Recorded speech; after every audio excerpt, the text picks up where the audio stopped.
Dalam nama Bapa dan Putra dan Roh Kudus. Amin. Halo umat Katolik Santo Yusuf Kota Baru. Krisis identitas itu menjadi tema untuk tahun ini, untuk mendalami kitab suci, yaitu mewartakan iman di tengah krisis iman dan identitas. Bulan ini kita akan mengadakan 4 kali pertemuan untuk pendalaman iman, karena kita tidak boleh berkerumun melebihi katakanlah 20 orang atau 30 orang. Begitu kita harus menemukan cara bagaimana kita bisa memperdalam iman kita, yaitu dengan memperdalam isi kitab suci. Dan kita akan mencoba menemukan cara. Yang pertama-tama, apakah nanti saudara itu berkumpul lewat satu keluarga per keluarga, atau 2-3 keluarga berkumpul untuk mengadakan pendalaman kitab suci. Jadi pertama-tama ketika berkumpul dipastikan bahwa Anda membawa kitab suci dulu ya. Jangan lupa membawa kitab suci dan juga pilih namanya ya, yang Katolik ya, yang lengkap ya, namanya pendalaman kitab suci di bulan kitab suci nasional. Untuk pertemuan pertama, yaitu mewartakan kabar gembira di tengah krisis iman dan identitas. Pertama-tama nanti saudara berkumpul. Setelah berkumpul, tentukan siapa yang akan menjadi pemimpin. Pemimpin memandu, siapa yang memandu? Ya, kalau di keluarga itu bapaknya kah, ibunya kah, atau anaknya? Atau 3 keluarga, mau siapa yang menentukan? Ya. Kemudian juga tentukan siapa yang memimpin lagu. Nah, nanti teks-teksnya bisa saudara download di HP ya, atau mau di sini juga boleh saja. Lalu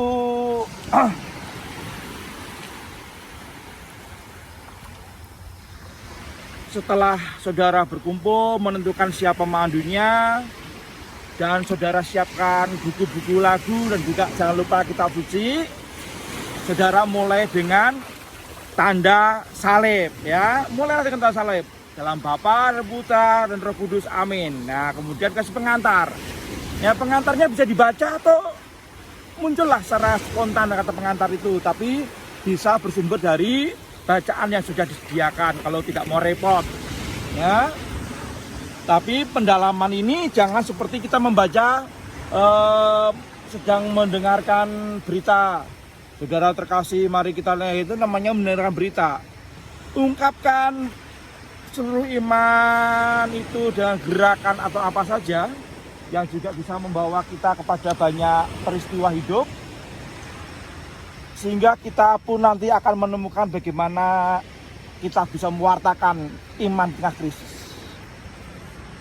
Untuk pertemuan pertama, kita akan memakai kitab suci dari Injil Markus bab 1 ayat 40 sampai 45. Ya, Markus 1 40 sampai 45 tentang Yesus menyembuhkan orang kusta. Nah, setelah kata pengantar dikatakan bahwa kita akan menggunakan Injil Markus ini bab 1 ayat 40 sampai 45. Kemudian juga akan menggunakan sebuah peristiwa yang terjadi di antara kita, yaitu tentang bagaimana jenazah yang dikatakan kena COVID itu ditolak untuk dimakamkan, ditolak oleh masyarakat untuk dimakamkan di suatu tempat karena dia menderita atau mati karena COVID. Ini cukup menarik dalam hidup kita, bahwa ada orang mati karena menderita COVID itu masyarakat menolak jenazah itu dikuburkan. Padahal apa artinya bagi masyarakat, apakah mempengaruhi hidup dan mati pada masyarakat, kita pun juga tidak tahu. Tapi yang terjadi itulah, ada fakta sekarang ini ada jenazah yang ditolak ya oleh masyarakat untuk dimakamkan. Dan ini akan menjadi permenungan kita. Kemudian setelah ada kata pengantar, lalu pemandu mengajak peserta untuk mengadakan doa pembukaan. Setelah doa pembukaan, kemudian selesai, kemudian pemandu mengajak untuk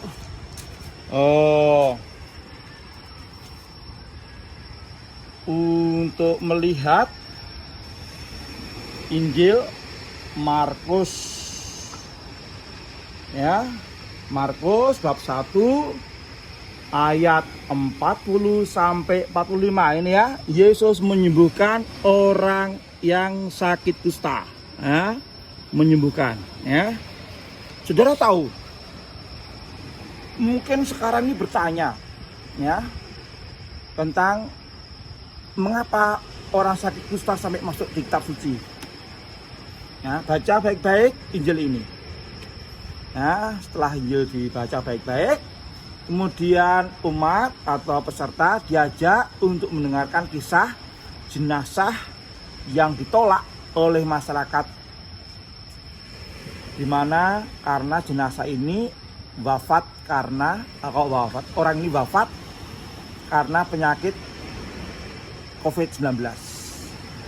Setelah itu kita diajak sharing, ya, sharing dari dua peristiwa tentang Yesus yang menyembuhkan orang sakit kusta, lalu jenazah yang ditolak. Temukan di sana Tuhan berbicara apa, ya.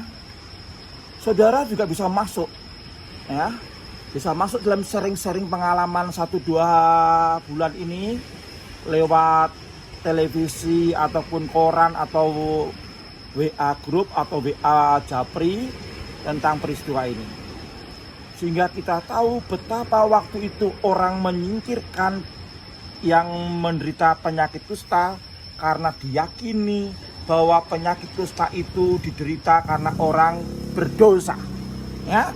Sekali lagi, waktu itu diyakini kusta itu terjadi karena orang berdosa.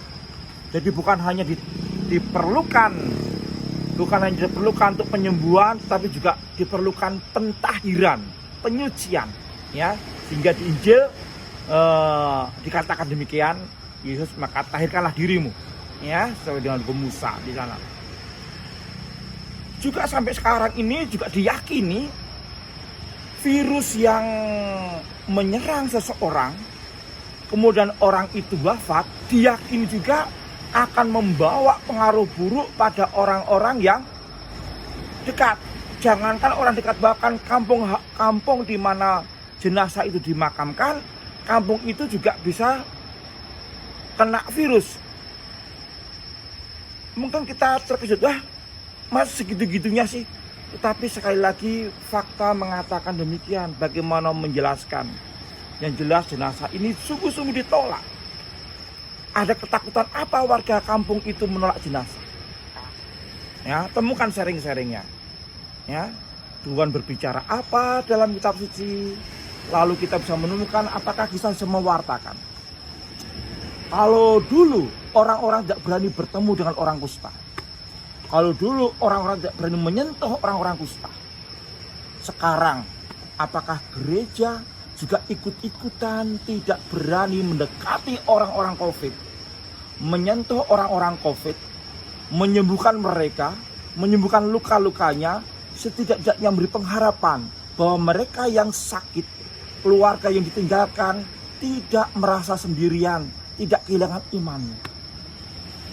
Krisis identitas, ya, krisis identitas, sehingga peristiwa iman yang kita wartakan di dalam krisis ini, kita tahu ada yang orang tergerak hatinya untuk menolong yang sakit, tergerak hatinya untuk memelihara yang hidup, yang ditinggal karena sakit-sakit.